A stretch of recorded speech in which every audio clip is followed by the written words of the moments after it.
Një aksident trafiku ndërmjet një veture të këforit dhe një veture civile ka bërë që zyrtari policor në Pejë të mbes me pasoja të përhershme. Goditja ishte aq e rëndë sa mjekët u detyruan të ja amputojnë edhe këmbën. Për këtë rast, tash zyrtarët që shkaktuan aksidentin do të trajtohen nga shteti italian. Një aksident trafiku i cili ka ndodhur para disa ditësh në qytetin e Pejës, ku ka qenë i përfshirë një automjet i këforit, ndërkaq për fatin e keq ka humbur këmbën një zyrtar policor, i cili ende u duke trajtuar në QKK për shkak të lindimeve të rënda, ku për fatin e keq si potencuan ka humbur këmbën.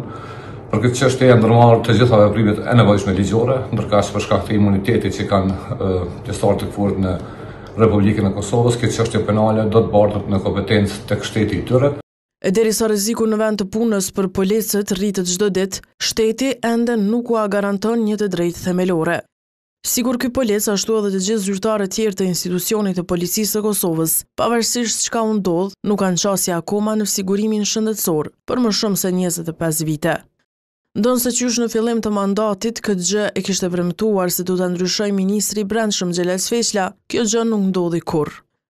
Dugagjini ka pyetur ministrinë nëse ka plane për hapa konkret në drejtim të përgatitjes ose finalizimit të procedurave të nevojshme për implementimin e ligjit për sigurime shëndetësore, por ata nuk janë përgjigjur.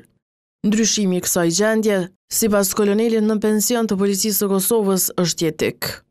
Duke po punën në rrezikshmërinë e policisë, sidomos në trafik, po edhe të patrollave, unë mendoj se akoma edhe është e domosdoshme që zyrtarët policor të kenë shërbim shëndetësor. Edhe pse, siç thatë edhe ju, kjo është premtuar vazhdimisht nga qeveritë prej që gjenerates parë deri tani, por ende nuk ka shërbim shëndetësor për zyrtarët policor.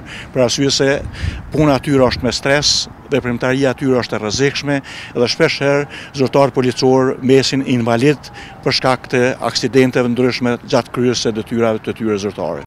Policia e Kosovës në nëntor të vitit 2023 pati protestuar 2 herë radhëzi, ku së bashku me shtesën e rrezikshmërisë në punë, shujtave mujore kishte kërkuar edhe sigurimin shëndetësor jetësor. Deri tani, asnjë nga kërkesat nuk është plotësuar.